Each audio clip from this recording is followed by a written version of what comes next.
Hey everyone, welcome to another video. Today we're going to talk about issue number 12 of X-Men From the Ashes, written by Jed MacKay. But before we dive into the story, I want to ask you a favor. If you enjoy this video, please leave a like and a comment to help the channel grow.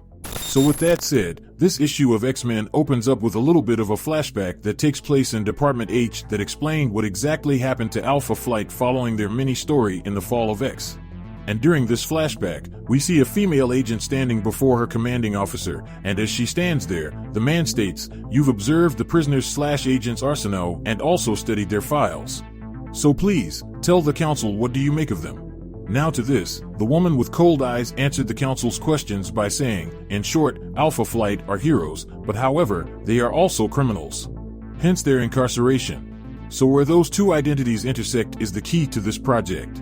When they sided with the mutants during the unpleasantness, they broke the law and paid the price for it. They were imprisoned and justice was served, but Canada was left without a superhuman team. This is a waste of resources of both the superhuman and public relations varieties. So they are heroes, which means they wish to do good, to help people. And our project aims to let them do just that.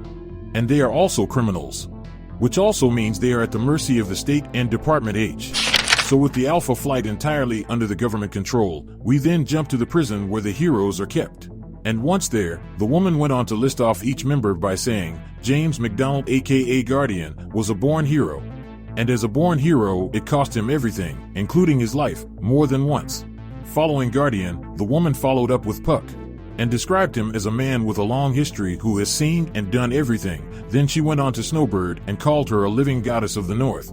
And then went on to say, as a refuses to acknowledge mortal authorities, I am surprised she has agreed to a position with the program. The fourth on the woman's list was a woman called Marina. And oddly enough, unlike the other members of Alpha Flight, she turned herself in so she could be with the rest of her teammates. And the reason behind it was because she'd been through a great deal of trauma and Alpha Flight is all she has. And finally, the woman brought up Shaman and then went on to say, Shaman is our conscientious objector. Alone among the Alpha Flight, Shaman refuses a position with the new Alpha Flight program on ethical grounds. So moving forward, the woman suggests that they find further leverage on him. So with the crew flushed out, we then jump back to the current day as we continue to hear the council members say, and then there is their handler and new leader. You, Agent Arsenault, codename Vindicator. So as we watch them flying into battle, we get this new Vindicator saying, Guardian, you're with me, and Puck, Marina, and Snowbird, you're our boarding part, so basically their job is to disable this thing's heart. I want it put down before it reaches a populated area. Now to this Guardian was not happy about it. In fact, he attempted to talk back, but Arsenault wanted none of that. In fact, it was so wild that when Puck stated that they all knew who should be in that suit. But that was when cold-ass Arsenault replied with, as Heather is in a coma, what Heather Hudson does or does not want is immaterial. Whereas what I want is your priority. With that made clear, Snowbird replied, there will be a reckoning for speaking to a goddess, as such, Vindicator. Following that, we jump back to the battle, with Cyclops doing everything he could, but his optic blast had no effect on the invader's ruby quartz armor. As he struggled, Juggernaut stated he would be there in a second, but due to the inertia foam that engulfed him, that meant he would be stuck for a while. On a side note, this foam is said to be capable of stopping a nova at top speed. So with Juggernaut tied down, we then see Magic rushing one of their enemies, just to be met by one of them shooting her with 2,000 teragrages of pure vertigo, which led Magic to fall through a portal and right out of the craft. So with the writing on the wall, Cyclops reached out to Quentin to fill him in on what was going down. He told Omega that they were ready for them all and had countermeasures for their powers already in place. Now as Scott was saying that, a voice from outside their room stated, if you wish to capture so strange an alien as an X-Men, then you hire the very best in extreme zoology, Dr. Xanto Starblood. And then Starblood went on to say, I had hoped to get my hands on my former students, Quentin and Idy. But as the contract was just for the live capture of Scott Summers, I believe it's time for us to leave this dirtball and return to space. Now with things going extremely bad for the team, Quentin shouts out how they are blocking their psychoms, and points out how they got Scott and Kane under their custody. And then Temper followed up and said, I can't cook the thing with them inside of it. Now this caused Corsair to ask about the Canadians' heroes on the scene. So speaking of the Alpha Flight, we get Puck saying, we're fighting our way to the heart of this critter, but we're encountering heavy jabroni resistance. Now this led to Marina saying, "I'm from Newfoundland, so I've seen worse on a Saturday night on George Street." And as for Snowbird, she went on to say, "We have a larger problem. If we don't ground this beast, we're going to be taking a trip that will absolutely violate the terms of our parole." So as Cyclops sat before Starblood, he asked what he wanted him for. To which the bounty hunter replied by saying, "Because you, my fine earther, are one of the few denizens of this primitive planet with galactic importance. The Phoenix is active once more, and she is making a lot of people very angry. But if she could be brought to heel, if someone could control the Phoenix, then that someone would be a very powerful someone indeed. And take it from a seasoned space pirate, there's no better way to control someone than to have a hostage like a mate."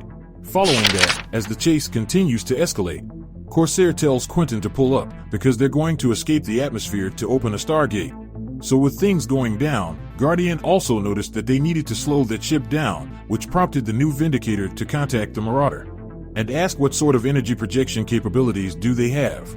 To that, Temper stated she could create a big flame blast if needed, but that would risk the people's lives inside. So with that explained, the Guardian went on to say, "Listen, we can work together, we just need a little finesse. Between Vindicator and myself, we can manipulate electromagnetic fields. So if Temper provides the flames, then they could supply the focus." And with that out there, the ship started to catch flame as the creature was set afire. With the craft aflame, one of the pirates rushed before his captain and Starblood and said, "The Earthers generated some kind of plasma flare and sheared off the port maneuver aiding flipper." Now at first, this wasn't a big deal for the captain, because he stated, "We can still get out of the atmosphere, so as long as the rest of the ship is functioning, we can still get away." But that was when he was hit by the bad news, as his Masager continued to say, "Sir, that's the thing, we've lost communication with the Heart Chamber 1. And just as this message was delivered, Puck told Snowbird and Marina that he would leave this to them, and just like that, the two women destroyed the heart.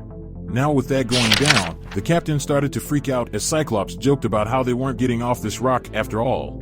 But in a sarcastic tone, Starblood tried to correct Scott by saying, "You're showing your lack of education, for as any extreme zoologist knows, a can't he have two hearts?"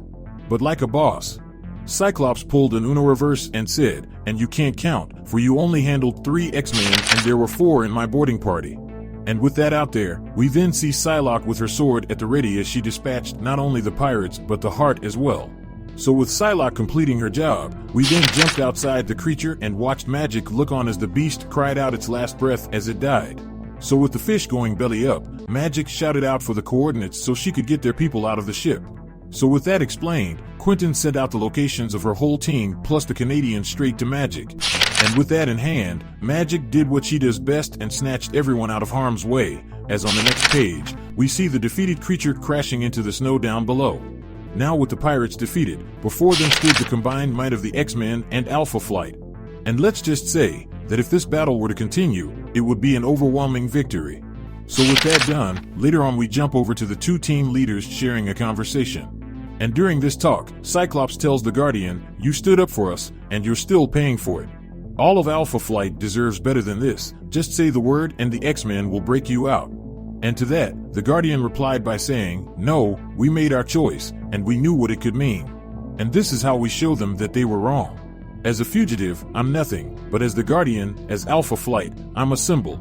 And with that said, Hank then calls Cyclops to tell him that the professor has escaped. And with that said, this issue of X-Men comes to an end.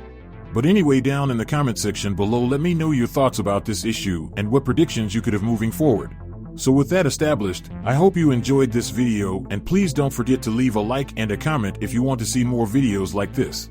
Thank you for watching, and I'll see you in the next video.